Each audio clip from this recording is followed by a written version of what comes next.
Imagine this, walking into a kitchen filled with the essence of fall itself, while a pot simmers on your stove filled with liquid comfort.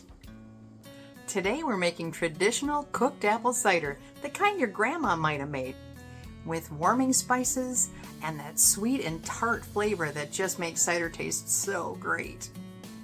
Now let's be clear about what we're making here. We're not making pressed apple cider. We're making a traditional cooked recipe that's been warming families for generations. Great tasting cider starts with your apple selection, and here's where you get to play flavor scientist. You want a mix of varieties to create depth and complexity. Grab some sweet apples like Honeycrisp or Gala for natural sweetness, tart ones like Granny Smith or Harrelson for that bright acidity, and some aromatic varieties like McIntosh for that classic apple character. Think of it as building layers of flavor. I have Honeycrisp, Harrow Red, Harrelson, and Bonnie Best in my mini orchard, so those will be my personal choice. This is why you should grow your own apples. For a good batch, you'll want about 25 ounces each of your sweet and tart varieties, so roughly 3 pounds of apples total. Fresh, tree-picked apples will create a fantastic flavor. Let's talk about 3 amazing recipe variations. Let's start with the classic. This is the recipe that'll make your house smell like the essence of fall. You'll need 6 cinnamon sticks, 2 teaspoons of whole cloves, 3/4 teaspoons of allspice, 1/4 teaspoon of nutmeg, and some fresh orange slices for brightness. The citrus really makes the apple flavors pop. Next up is my cozy cabin version. This one's perfect for when you want something that tastes like a warm hug when reading your favorite book while cozy under a warm homemade Afghan. You will need 1/2 cup brown sugar, because brown sugar just makes everything better, 4 cinnamon sticks, 1 teaspoon whole cloves, 1/2 teaspoon ground ginger for that little warming kick, and a couple of star anise pods for the subtle licorice note that makes people go, what is that amazing flavor? And finally, the showstopper, liquid apple pie. This is what happens when dessert decides to become a beverage. You'll need 1/3 cup granulated sugar, 2 tablespoons brown sugar for depth, 5 cinnamon sticks, 1 teaspoon vanilla extract, the real stuff, not imitation, 1/2 teaspoon nutmeg, and just a pinch of cardamom. Cardamom is like cinnamon's sophisticated cousin who went to culinary school. All right, let's get cooking. First, wash your apples thoroughly and quarter them. Leave the cores and seeds. They'll add depth to the flavor and save you time. Just remove any visible damage because we're making cider, not science experiments. My apples aren't very pretty. They are homegrown, non-treated apples.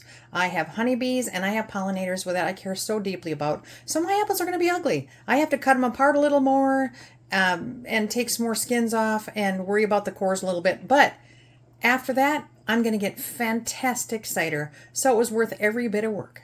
Toss everything into your largest pot. And I mean everything. Apples, spices, the works. Add enough water to cover the apples by about 2 inches. This is important. Too little water and you'll get apple mush. Too much and you'll get weak cider.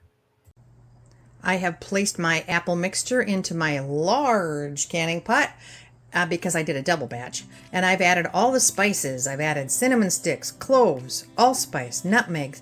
And I didn't have any fresh orange slices, but I had orange peel. And I've always noticed that that turns out so beautifully when I put it in this kind of thing. So we're going to give that a shot, and I'm going to start cooking it. I do also have to fill it up with water. I have to bring water up to 2 inches over the top of the apples. I'll do that now and show you. It sure doesn't look like the water is 2 inches over the apples, but the apples float. So you have to push them down until you figure out about what 2 inches below is. I can tell you, I haven't even heated this up yet, and it smells amazing. This is the classic spiced recipe. Bring this beautiful mess to a boil, then let it cook uncovered for about an hour. You'll start to see the apples breaking down and releasing their flavor. Then reduce the heat, cover it up, and let it simmer for another 2 hours. Fair warning, your kitchen is going to smell so good that neighbors might start dropping by unexpectedly. Just saying. After your 3 hours of aromatic bliss, it's time to strain. Let it cool slightly. Nobody needs a steam facial today. Then strain through cheesecloth or a fine mesh strainer. Press the solids gently. Don't go crazy here. You want the liquid to flow naturally for the best flavor. What you're left with is liquid autumn magic. And here's the moment of truth. Taste it. If it needs more sweetness, add a touch more sugar. Too spicy? Add a bit more water. This is your cider, so make it perfect for you. Store it in the fridge for up to a week or freeze it for up to 3 months. Leave some headspace if freezing because physics is still a thing and it is going to expand. If you have lots of apples and want to double or triple the recipe or try all the recipes above, you can also freeze dry the cider. The freeze-dried cider can last 15 years or longer. This is great for the years the apple trees are not productive. You can find my Harvest Right freeze dryer link in the description if you would like to have a look at this option. This cider is perfect hot, obviously, but don't forget about serving it cold either. It's refreshing chilled and makes a great base for fall cocktails if you're into that sort of thing. Serve it with a cinnamon stick for stirring, a slice of orange, or even a few cranberries for color. Make it Instagram worthy. Your cider deserves the spotlight. Quick troubleshooting. If your cider tastes too weak, simmer it uncovered for a bit longer to concentrate the flavors. Too sweet? Add a splash of lemon juice. Too tart? A little more brown sugar will fix that right up. And remember, this recipe is totally customizable. Don't like cloves? Leave them out. Want more cinnamon? Go wild. This is comfort food in liquid form, so make it work for you. I have shown you 3 amazing ways to turn apples into liquid comfort. Whether you went classic, cozy, or full apple pie mode, you've just created something that's going to make every chilly day a little bit warmer. The best part? Every sip tastes like fall decided to wrap you in comfort. So grab your favorite mug, curl up somewhere cozy, and enjoy your homemade slice of autumn. Now, if you'll excuse me, I have some very important quality control to conduct. Until next time, let's keep growing apples and cooking with them.